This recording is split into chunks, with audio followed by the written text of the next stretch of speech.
안녕하십니까. 반갑습니다. 오늘 통역성경 5번째 시간입니다. 여러분, 새해 복 많이 받으십시오. 올 한 해는 여러분 육도 건강하시고 영의 양식을 듬뿍 드셔서 이 육과 영이 함께 건강한 그런 한 해를 보내시기 바랍니다. 자, 오늘은 신약 성경에 나와 있는 이 마태복음 25장 13절부터 30절까지의 말씀을 가지고 누가 주인과 닮은 종인가 라는 제목으로 함께 공부해 보도록 하겠습니다. 자, 그러시면 가지고 계신 성경을 펼치셔서 이 13절부터 30절까지 제가 읽어드리는 동안에 아마도 여러분께서는 이 본문을 달란트의 비유라고 설교를 들어보셨을 것입니다. 그러니 제가 읽는 동안 옛날에 그 들으셨던 것을 한번 기억하시면서 다시 본문의 이야기를 한번 기억해 보시기 바랍니다. 자, 제가 한 절씩 읽어드리겠습니다. 그러므로 깨어 있어라. 너희는 그 날과 그 시각을 알지 못하기 때문이다. 또 하늘나라는 이런 사정과 같다. 어떤 사람이 여행을 떠나면서 자기 종들을 불러서 자기의 재산을 그들에게 맡겼다. 그는 각 사람의 능력을 따라 한 사람에게는 5달란트를 주고 또 한 사람에게는 2달란트를 주고 또 다른 한 사람에게는 1달란트를 주고 떠났다. 5달란트를 받은 사람은 곧 가서 그것으로 장사를 하여 5달란트를 더 벌었다. 2달란트를 받은 사람도 그와 같이 하여 2달란트를 더 벌었다. 그러나 1달란트 받은 사람은 가서 땅을 파고 주인의 돈을 숨겼다. 오랜 뒤에 그 종들이 주인에 돌아와서 그들과 세임을 하게 되었다. 5달란트를 받은 사람은 5달란트를 더 가지고 와서 말하기를 주인님, 주인께서 5달란트를 내게 맡기셨는데 보십시오. 5달란트를 더 벌었습니다 하였다. 그의 주인이 그에게 말하였다. 잘했다. 착하고 신실한 종아, 내가 적은 일에 신실하였으니 이제 내가 많은 일을 내게 맡기겠다. 와서 주인과 함께 기쁨을 누려라. 2달란트를 받은 사람도 다가와서 주인님, 주인님께서 2달란트를 내게 맡기셨는데 보십시오. 2달란트를 더 벌었습니다 하고 말하였다. 그의 주인이 그에게 말하였다. 잘했다. 착하고 신실한 종아, 내가 적은 일에 신실하였으니 이제 내가 많은 일을 내게 맡기겠다. 와서 주인과 함께 기쁨을 누려라. 그러나 1달란트를 받은 사람은 다가와서 말하였다. 주인님, 나는 주인이 굳은 분이시라 심지 않은 데서 거두시고 뿌리지 않은 데서 모으시는 줄로 알고 무서워하여 물러가서 그 달란트를 땅에 숨겨두었습니다. 보십시오. 여기에 그 돈이 있으니 받으십시오. 그러자 그의 주인이 그에게 말하였다. 악하고 게으른 종아, 너는 내가 심지 않은 데서 거두고 뿌리지 않은 데서 모으는 줄 알았다. 그렇다면 너는 내 돈을 돈놀이 하는 사람에게 맡겼어야 했다. 그랬더라면 내가 와서 내 돈에 이자를 붙여받았을 것이다. 그에게서 그 1달란트를 빼앗아서 10달란트 가진 사람에게 주어라. 가진 사람에게는 더 주어서 넘치게 하고 갖지 못한 사람에게서는 있는 것마저 빼앗을 것이다. 이 쓸모없는 종을 바깥 어두운 데로 내쫓아라. 거기서 슬피 울며 이를 가는 일이 있을 것이다. 아멘.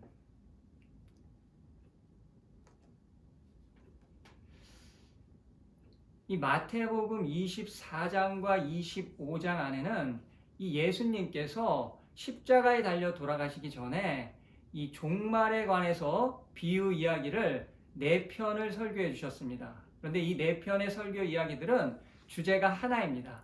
하나님의 나라. 그 중에서 3번째 설교에 해당하는 본문이 오늘 저희가 함께 공부할 내용입니다. 자, 그러면 본문 13절부터 한 절 한 절 주석을 하면서 오늘 말씀이 전해주는 그 메시지를 저희가 한번 공부해 보도록 하겠습니다. 그러므로 깨어 있어라.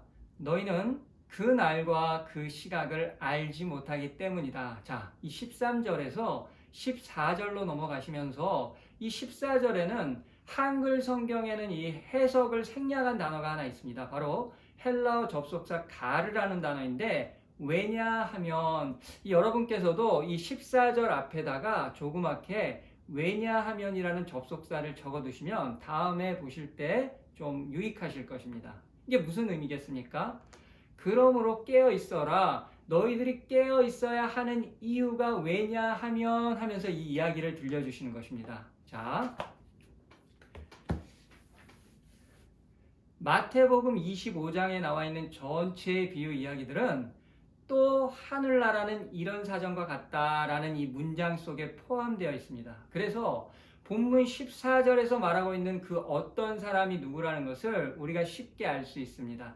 뿐만 아니라 우리 예수님께서 복음서 안에서 비유로 이야기를 하실 때에는 항상 이 어떤 사람, 포도원 주인, 임금, 왕, 집주인은 모두가 한 분을 가리키고 있었습니다.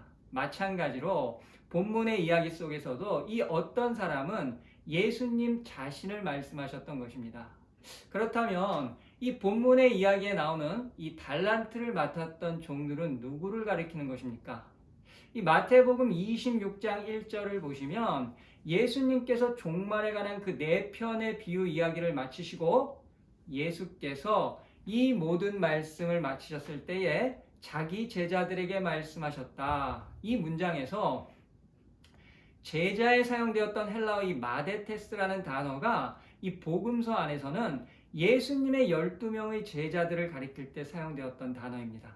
결국 이 본문에서 달란트를 맡았던 그 종들은 예수님께서 3년 이상을 함께 생활하시면서 그분의 제자로 훈련을 시켜주셨던 예수님의 직계 제자들이었습니다. 이 본문의 어떤 사람은 그의 자산을 자신의 종들에게 허용해 주었습니다. 그런데 그 허용은 본문 15절에 가서 보면 적지 않은, 그러니까 아주 많은 양의 달란트였습니다. 원래 구약시대의 달란트는 은과 금의 그 무게의 양을 나타내주는 단위였습니다. 그런데 이 신약시대로 와서 무게와 함께 이 화폐의 단위로 혼용을 해서 사용했습니다. 또 달란트는 우리가 잘 아는 것처럼 이 영어 단어 탤런트의 어원이기도 합니다.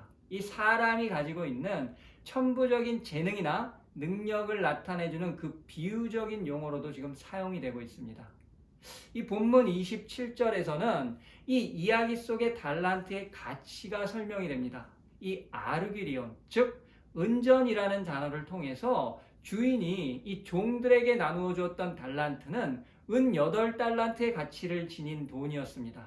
이 달란트를 이 현재 돈으로 한번 환산을 해보면 한 달란트가 약 6,000데나리온입니다. 그리고 한 데나리온이 예수님 당시에 이 전문직 노동자들의 하루 임금이었습니다. 그렇다면 이 한 달란트는 성인 남성 한 사람이 20년 동안을 절대로 쉬지 않고 매일매일 일하면서 거기다 이 임금을 또박또박 받아서 저축했을 경우에만 만져볼 수 있는 엄청난 가치의 자산이었습니다. 결론적으로 이 주인이 굉장한 부호였습니다.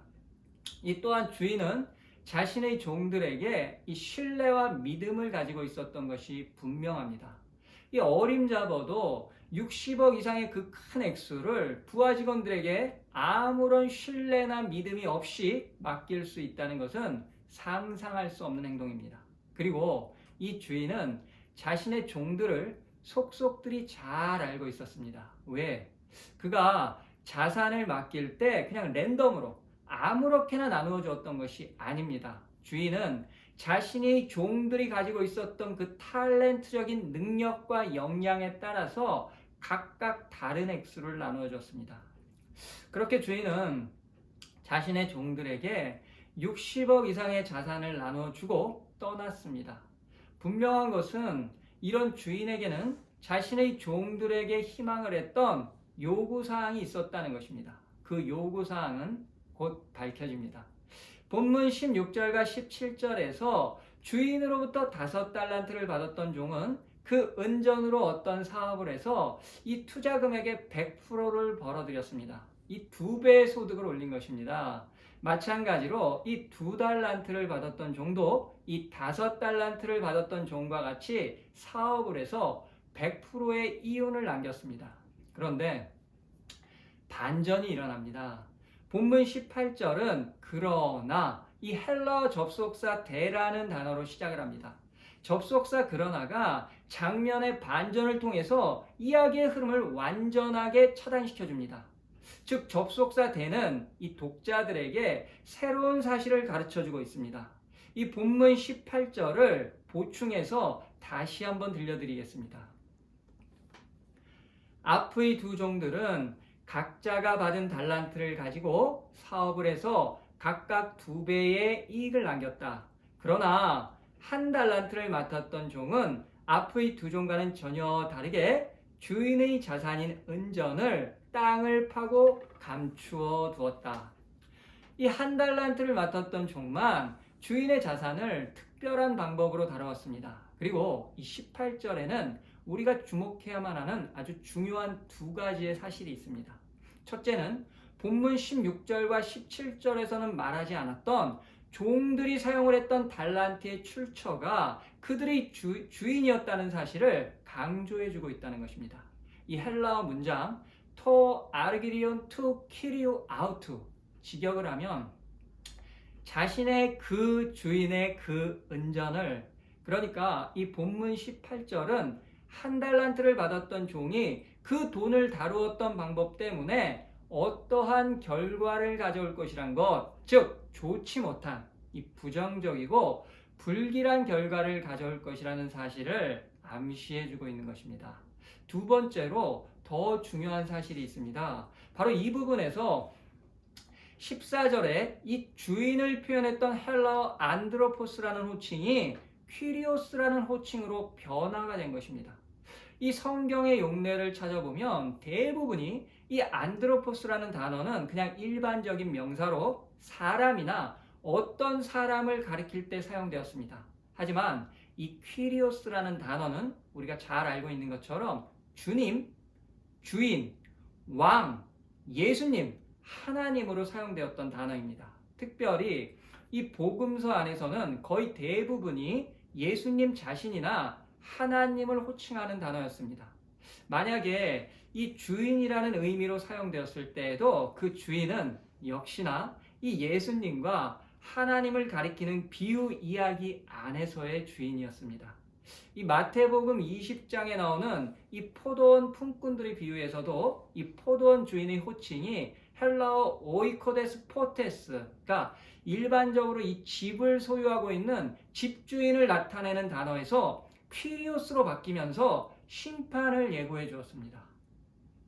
결론적으로 본문 18절은 앞으로 이 한 달란트를 받았던 종이 이 주인의 자산을 다루었던 방식 때문에 이 주인으로부터 어떠한 심판을 받게 될 것이라는 사실을 예고해 주고 있는 것입니다. 물론 이 한 달란트를 맡았던 종이 주인의 자산을 다루었던 방식은 당시의 그 사회적이고 경제적인 상황에서 놓고 보면 이 귀중품을 보관하던 가장 일반적인 방법이었습니다. 당시에는 이 은행이 정상적으로 운영될 때가 아닙니다. 그래서 그냥 은행과 비슷한 업무를 이 로마인들이 관리하던 점포에서 사채업의 형태로 그렇게 운영을 하고 있었습니다. 이 로마인들이 운영했던 간이 은행에서는 돈을 대출받을 때, 그러니까 돈을 빌릴 때는 그 이윤이 굉장히 높았습니다. 그런데 돈을 맡길 때는 그 이자가 굉장히 낮았습니다. 그래도 이 한 달란트라는 돈을 맡기면 1년에 6% 정도의 이윤을 얻을 수 있었습니다.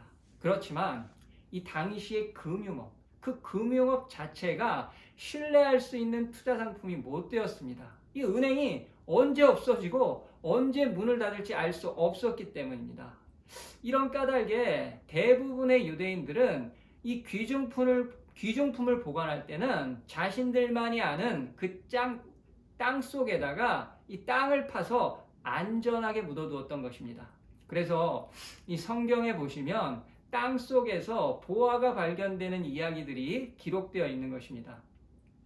이 우리 예수님께서 말씀하셨던 비유나 이야기들은 그냥 동화 속의 허구가 아닙니다. 이 당시의 그 문화와 사회상을 그대로 반영해주고 있는 리얼 역사의 현장입니다. 이 현재에도 이 이스라엘 땅에서는 보물들이 여전히 발견되고 있습니다. 참 이 이스라엘이라는 나라는 가볼 만한 동네인 것 같습니다. 자, 본문 19절은 흘러가는 시간을 표현하는 헬라어 명사 이 크로노스 앞에 최상급을 나타내는 형용사 폴리스가 붙어서 주인은 이 종들에게 자산을 맡기고 떠났던 그날부터 많은 시간이 흘러서 다시 돌아왔습니다. 그리고 종들을 불렀습니다. 주인이 종들과 했던 일은 본문에 시나일레이 로건, 직역해보면 계산을 정산하다, 셈을 결산하다. 이 문장은 정산이나 이 결산을 할 때 사용했던 수거입니다. 특히 이 시나일레이 로건은 상업적인 표현이었습니다. 그러니까 투자나 어떤 이익, 장사에 관련되었던 문장입니다. 결국 본문 19절을 통해서 주인이 엄청난 액수의 자산을 그의 종들에게 맡겼던 이유와 목적을 알게 되었습니다. 주인은 미래의 어느 시점에 있을 그 결산을 희망하면서 종들에게 큰 액수의 자산을 나누어 주었던 것입니다.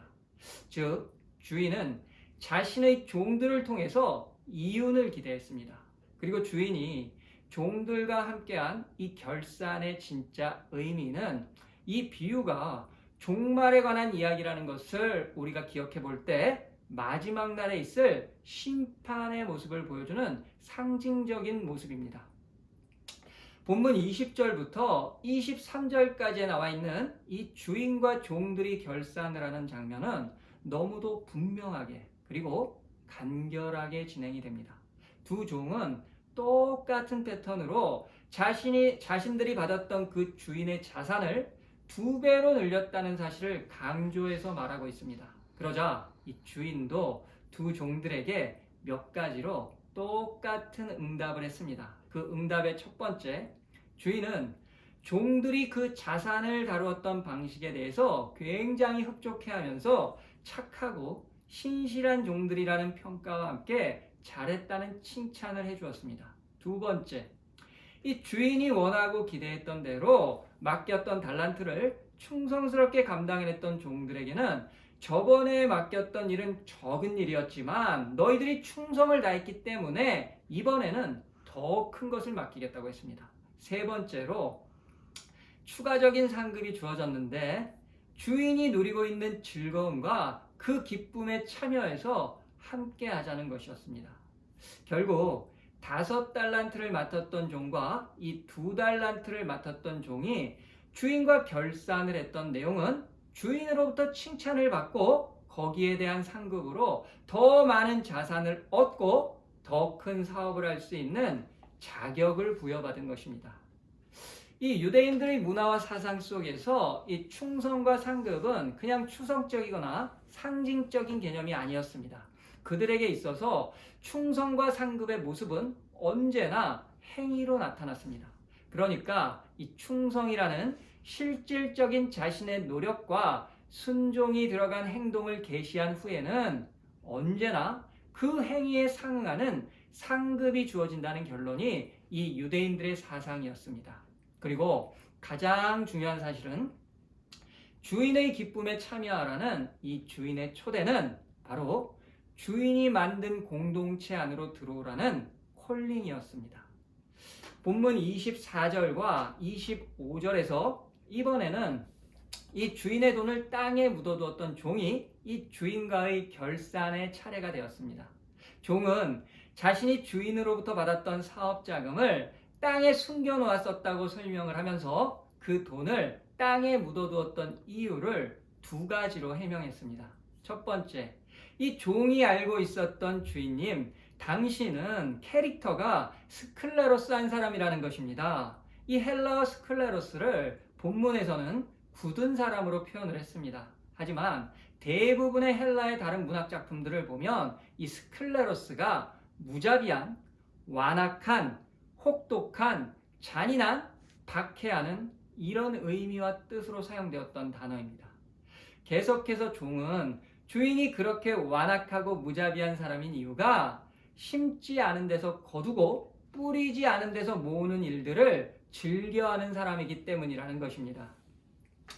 이 달란트를 땅에 묻어두었었던 종이 알고 있는 이 주인의 캐릭터는 자본은 적게 투자를 하면서 다른 사람들의 노동력이나 이 재산을 빼앗아가는 불황당같이 악하고 잔인한 사람이라는 것입니다. 본문 24절에 종이 주인을 표현했던 문장의 그 원 의미는 남들이 수고한 타작 마당에서 거두어다가 자신의 곡식 창고에 넣는다입니다. 그렇기 때문에 이 주인은 불황당같이 악하고 아주 무자비한 스클레로스한 사람인 것입니다. 종이 이 달란트를 땅에 묻어두었던 두 번째 이유입니다. 주인이 스클레로스한 사람이었기 때문에 이 주인이 무서워서 내가 당신이 맡겼던 그 한 달란트를 땅에 묻어두었다는 것입니다. 그렇다면 이 본문의 바른 이해와 해석을 위해서 해결하고 지나가야만 하는 문제가 하나 생겼습니다. 이 세 번째 종이 말했던 대로 이 주인은 아주 스클레로스한, 거칠고 무자비한 아주 불황당 같은 사람이 맞는가? 이 주인의 진짜 정체를 한번 확인해 봐야겠습니다. 좀 싱겁지만 이 정답을 제가 먼저 말씀드리면 정답은 아니요입니다. 왜 아니요입니까? 첫째, 이 종의 설명대로 주인이 정말로 무자비하고 잔인한 사람이었다면 종이 주인의 돈을 다루었던 방식은 최악의 선택이었습니다. 왜? 종은 주인이 왜 자신에게 한 달란트라는 그 엄청난 가치의 자산을 맡겨주었는지를 잘 알고 있었습니다. 이 주인이 돌아온과 동시에 종들과 결산의 자리를 만들었다는 것은 이 본문에는 기록되어 있지 않지만 주인은 종들에게 이 달란트를 나누어주면서 어떤 바램이나 이 요구사항을 전달해 주었다는 것이 이 비유에는 생략되어 있는 암묵적인 진실인 것입니다. 굳이 설명할 필요가 없는 당연한 귀결. 이 주인의 요구는 달란트를 보존하고 보관하는 것이 아니었습니다. 자신이 믿고 신뢰했던 종들이 그 자산을 이용해서 이득을 남기는 것이 이 주인의 바람이었습니다. 이런 주인의 의도를 분명히 알고 있었기 때문에 이 다른 두 명의 종들은 주인의 자산으로 사업을 할 수 있었던 것입니다. 주인의 뜻과 요구를 알았고 자신들은 주인을 섬기는 종이었기 때문입니다. 그런데도 이 한 달란트를 맡았던 종은 주인을 그렇게 무서워하면서도 이 주인의 요구와는 상관없이 이 달란트를 활용해서 이윤을 남겨놓은 것이 아니라 보존을 시켰다는 것입니다. 만약 이 종이 사업을 하지는 않았더라도 이 주인의 자산을 아까 제가 설명을 드렸던 것처럼 로마인들이 경영하는 은행에만 맡겼어도 그 오랜 시간 동안에 최소한도 그 6%의 이윤은 건질 수 있었습니다. 결국 이 종은 주인의 요구를 거절했던 것이고 더불어서 주인의 자산에 손해를 끼쳤던 것입니다. 종의 주장대로라면 주인이 그토록 무서운데 어떻게 이 주인의 요구와는 정반대가 되는 일을 할 수 있었겠습니까? 그러므로 종이 주인에게 했던 해명은 앞뒤가 맞지 않는 횡설수설입니다. 이 주인이 스클레로스한 사람이 아니라는 두 번째 증거입니다. 주인이 떠나면서 자신의 종들에게 이 재산을 분배했던 방식과 기준은 종들 각자의 능력과 재능에 따라서 맡겨주었습니다. 이것은 주인이 평소에 자신의 종들을 잘 알고 있었다는 것입니다. 그만큼 주인은 이 종들에게 관심이 많았습니다. 더군다나 이 종들에게 맡겼던 자산의 규모를 볼 때 아무리 주인이 부자라고 해도 이 종들에 대한 믿음과 신뢰가 없었다면 그토록 오랜 시간 동안에 그런 엄청난 금액은 맡겨놓을 수가 없는 것입니다. 이처럼 주인은 굉장히 너그럽고 어진 사람이었습니다. 이 주인이 스클레로스한 사람이 아니라는 세 번째 증거입니다. 이 종들과 결산하던 자리에서 주인이 이 종들을 평가했던 기준은 종들이 남겼던 이득, 즉 이 사업을 통해서 얻었던 이윤의 크기에 따라서 차별적인 대우를 하지 않았습니다. 종들이 이 주인에게 보여주었던 신뢰를 바탕으로 해서 그 열심과 성실함이 주인의 평가의 본질이었습니다.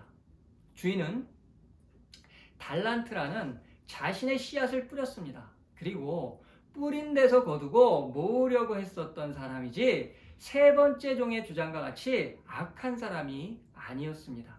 결정적으로 이 주인은 2배로 늘어났던 자신의 재산을 본문 28절에서 보는 것처럼 자신의 소유로 만들었던 것이 아니라 종들에게 돌려주었습니다.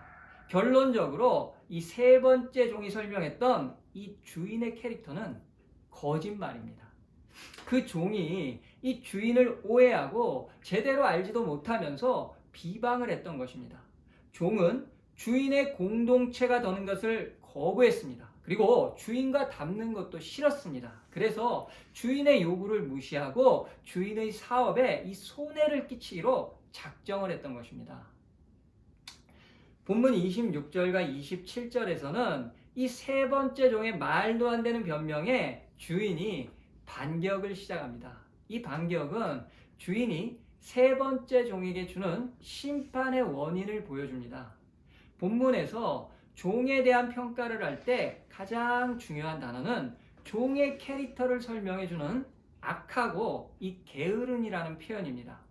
이 악하고에 사용된 포네로스라는 단어와 게으른에 사용된 오크네로스라는 단어가 성경이나 헬라어로 기록된 다른 문헌들에서는 어떻게 사용되었는지 그 용례를 확인해 보면 한 달란트를 받았던 종의 진짜 정체를 확인할 수 있습니다.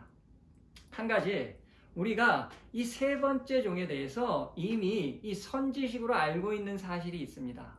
그는 자신의 너그럽고 인자한 주인을 잘 모른다는 것입니다.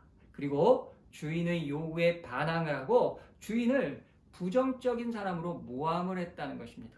이것이 우리가 알고 있는 이 세 번째 종에 대한 선지식입니다.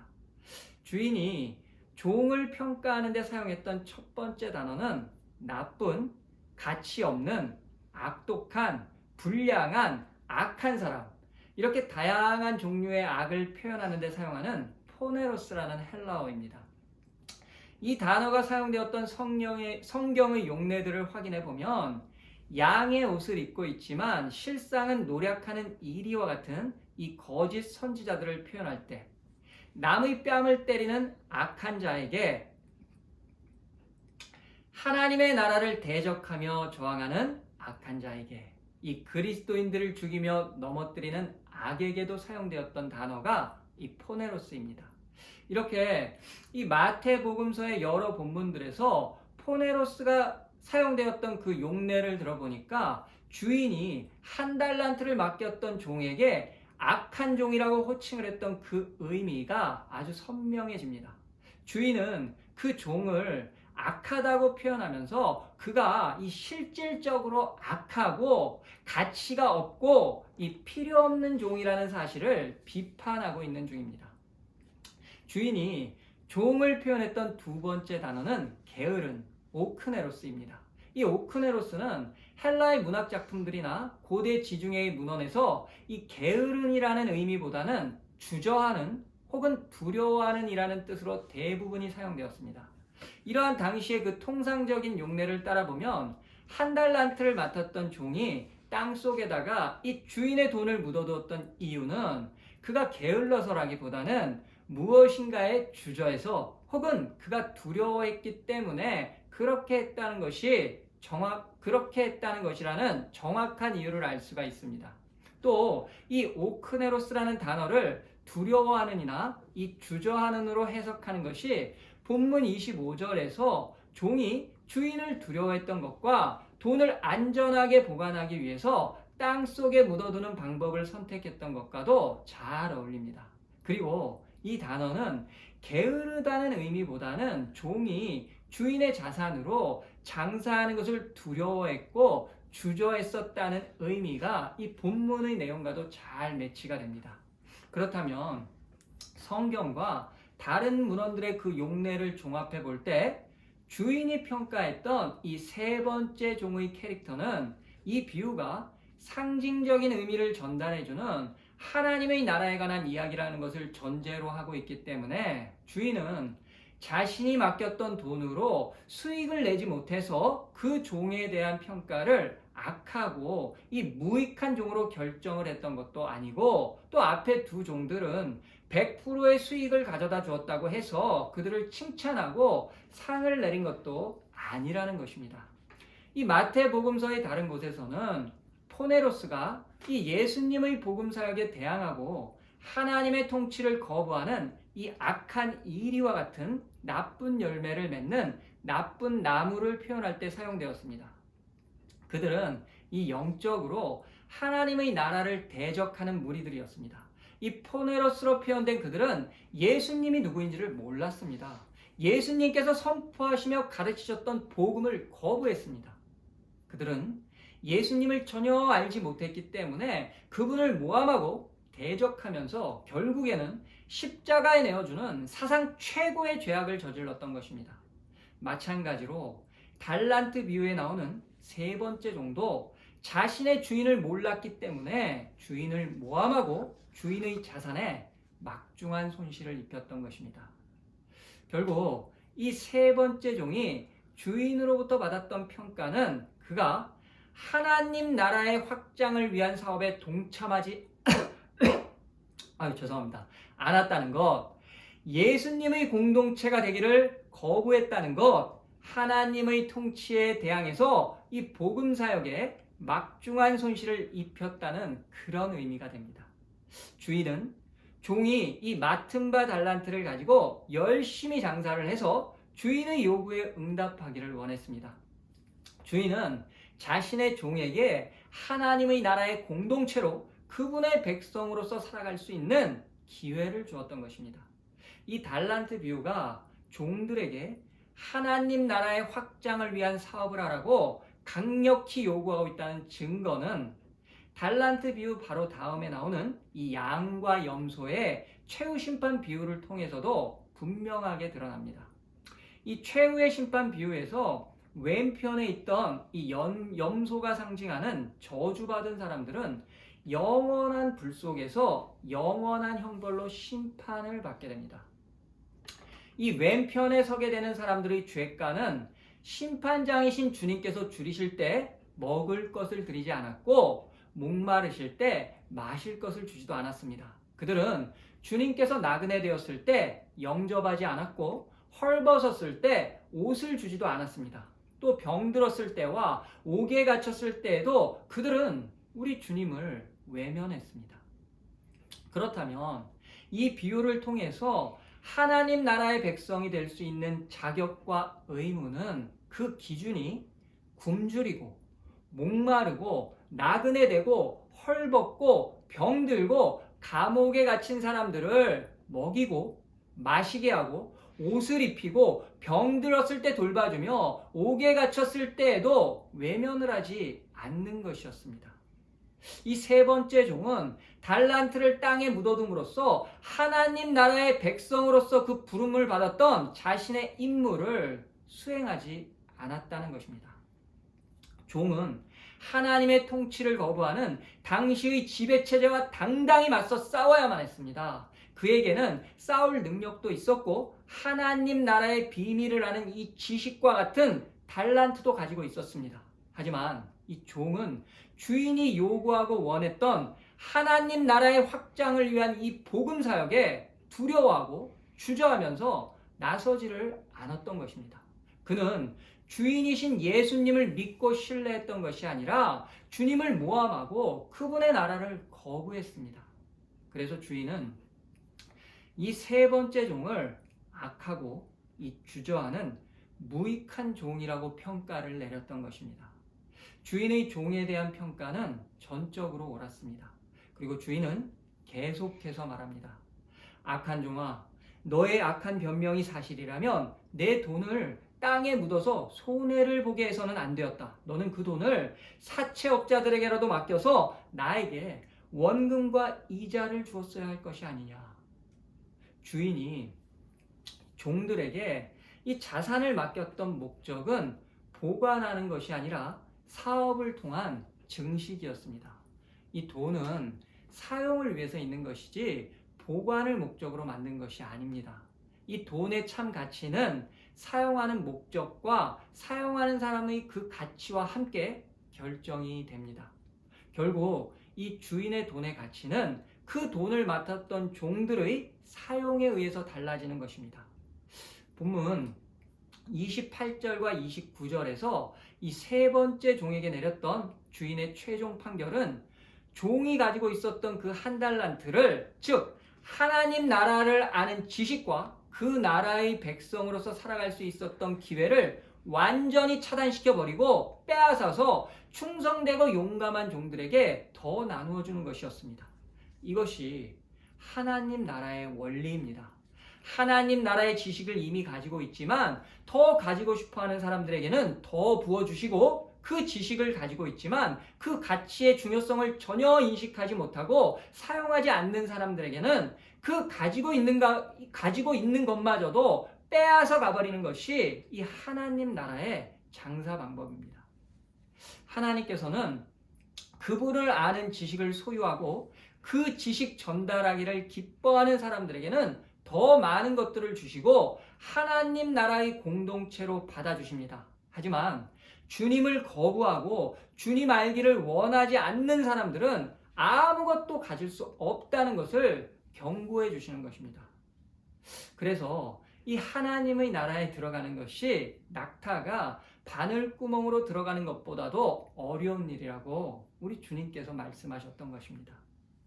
마지막 이 30절을 여러분과 함께 읽어보도록 하겠습니다. 자, 이 쓸모없는 종을 바깥 어두운 데로 내쫓아라. 거기서 슬피 울며 이를 가는 일이 있을 것이다. 이 30절은 성경에 나오는 악인의 운명에 대한 전통적인 표현법입니다. 이 표현은 마태복음 24장 51절에 가보면 주인이 늦게 온다고 하면서 그 동료들을 마구 때리고 술 친구들과 먹고 마셨던 그 악한 사람에게 내려졌던 형벌입니다. 또 22장 13절에는 어떤 임금이 베풀었던 그 혼인잔치에 예복을 입지 않고 들어왔던 악한 사람에게도 내려졌던 심판이었습니다. 이 본문에서 말하는 바깥 어두운 것이 어디이겠습니까? 그것은 하나님이 통치하시는 하나님의 나라를 벗어난 이 창세부터 예비되어 있던 저주받은 불구덩이, 즉 악인들이 들어가는 장소를 말합니다. 이 유대인들의 사상에서 영원한 불구덩이는 마귀들이 들어가는 곳이었습니다. 이 하나님을 대적하는 악한 죄인들이 들어가는 지옥을 의미합니다. 바로 주인이 한 달란트를 맡겼던 그 종이 이 주인과의 마지막 결산의 날에 가야만 하는 것이 지옥이었습니다. 이 오늘 본문의 내용을 정리해 보면 이 마태복음 24장부터 25장에 나와 있는 이 네 가지의 비유들은 모두 말쿠트 샤마임, 즉 하나님의 나라에 관한 주제로 같은 의미와 같은 메시지를 전달해주고 있습니다. 그 진리의 메시지는 마지막 날에 이르면 분리가 된다는 것입니다. 현재는 모두가 같은 공동체 안에 있는 것 같지만 그날이 이르게 되면 결국에는 나누어지게 된다는 것이 오늘 말씀의 교훈과 경고의 메시지인 것입니다. 그리고 하나님 나라의 공동체가 될 수 있는 기준은 그가 어떤 달란트를 얼마나 많이 가지고 있느냐가 아니라 그 달란트를 그가 어떻게 사용했는가에 따라서 결정이 된다는 것입니다. 하나님의 나라는 모두가 함께 그 나라의 백성인 것처럼 생활했었지만 결산의 그날이 찾아오면 어떤 사람은 잔치에 참여하고 어떤 사람은 참여하지 못합니다. 같은 밭 안에 있던 알곡과 가라지가 나누어집니다. 두 여자가 함께 맷돌을 돌리고 있었는데 한 사람은 데려가고 다른 한 사람은 남겨집니다. 같은 그물 안에 있던 물고기들도 좋은 것들은 그릇에 담기고 나쁜 것들은 버려집니다. 그날이 오면 마치 흙과 백처럼 분명하게 양과 염소가 나누어집니다. 마찬가지로 하나님의 나라를 위해서 열심히 장사를 하던 사람들은 후원을 얻습니다. 그러나 하나님의 나라를 대적하던 사람들은 영원한 불구덩이로 들어가게 됩니다. 이것이 진실로 하나님 나라의 모습입니다. 오늘 본문의 달란트 비유에서도 5달란트와 2달란트를 맡았던 종들은 주인이 의도한 대로, 주인의 요구대로 주인이 원하는 장사를 해서 100%의 이윤을 남겼습니다. 하지만 1달란트를 맡았던 종은 주인의 요구를 거절하고 주인의 뜻과는 반대되는 행동으로 자신의 주인에게 막중한 손해를 끼쳤습니다. 그렇다면 누가 주인이 원하는 것을 행했던 종입니까? 누가 주인과 닮은 주인을 닮기를 원하는 종입니까? 주인과 닮은 종만이 주인의 나라에서 그분의 공동체에서 함께 할 수 있는 것입니다.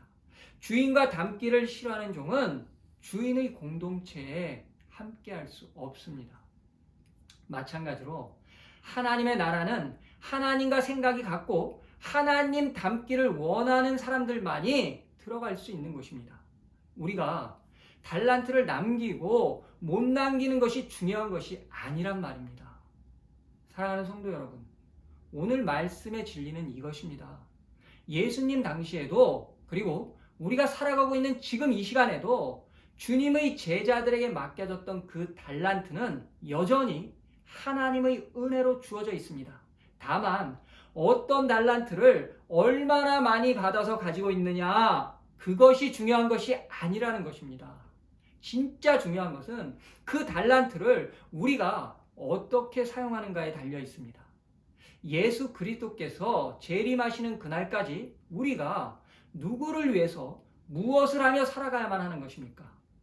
여기에 대한 바른 대답이 2000년 전에도 그리고 지금 우리들의 때에도 심판장이신 주님과 결산을 해야만 하는 그날에 우리들의 갈 곳을 결정해 줍니다.